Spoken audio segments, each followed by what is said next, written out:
Well, what else you got for it? What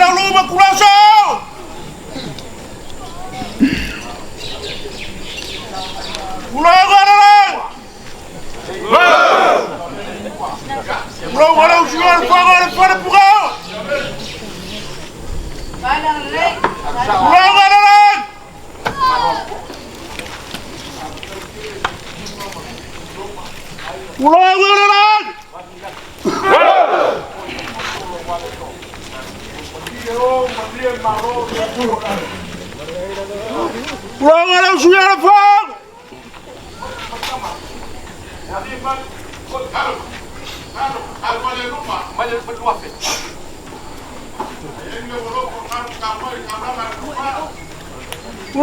Meeting Kitch was by random chance. He turned up to join a band. He had been on the road making music right across the land. Our friendship grew as we got to know each other more. I said, share with me your story so far and what the future has in store. He explained to me that he was a rebel without a cause, living with no fears. Kitch just wanted to be tough and surrounded by his peers. Growing up a Samoan boy, church, family and fights, beating up on others and on the streets most nights. He said I couldn't quite connect with that place they called school, so I taught myself to beatbox. I was no fool. Being part of Joel's alliance, touring across this land, Australia, doing bad stuff but not wanting to be a failure. I was in a good space externally, but inside I was hurting. I needed to find my Samoan roots and stop the tireless flirting. 7 years with creative tracks took me onto Aboriginal land. I saw the similarities in our cultures. I needed to take a stand. Being initiated into my ancient culture, I really had to explore.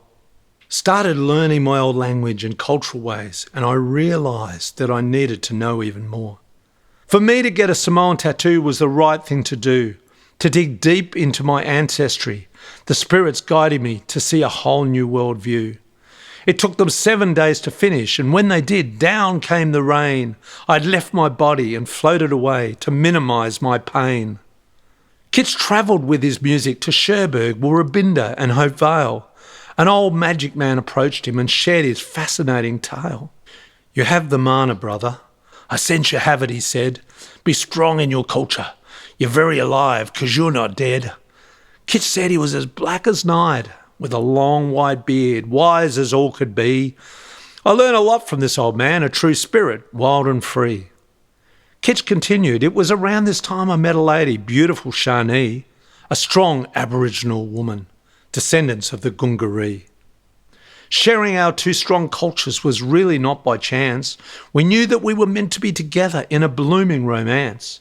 2 boys and a girl we now have that make us both so proud, knowing that our home is raucous and very, very loud. One day he got a call from his village back on the island of Samoa. They asked, would he be a Mai Tai like his grandfather before him, Taitu'uga? It was an honour bestowed on him to be talking High Chief in his village. His name was changed from Kitch to Taitu'uga. Oh, what a privilege. Now Taitu'uga knows the responsibility he has fully accepted, to teach his children the language and culture and to be respected. It's about teaching them to walk in 3 worlds, Taitu'uga confirms. The Samoan, Aboriginal, English cultures take turns.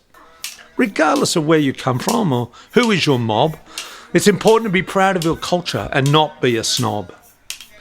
I asked him, how important is it to connect with country?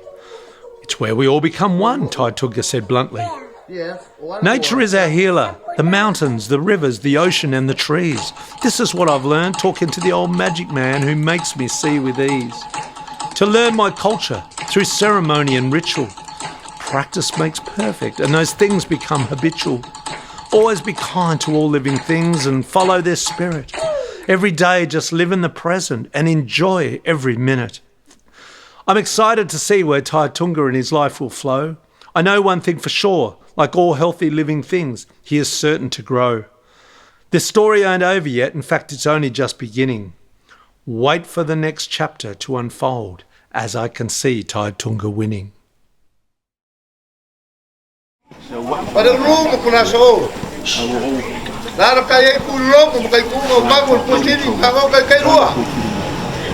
Wala dia voi. Pat ngau. Boke au mala kau. Wala fa tangi ku Samoa. Pat ngau.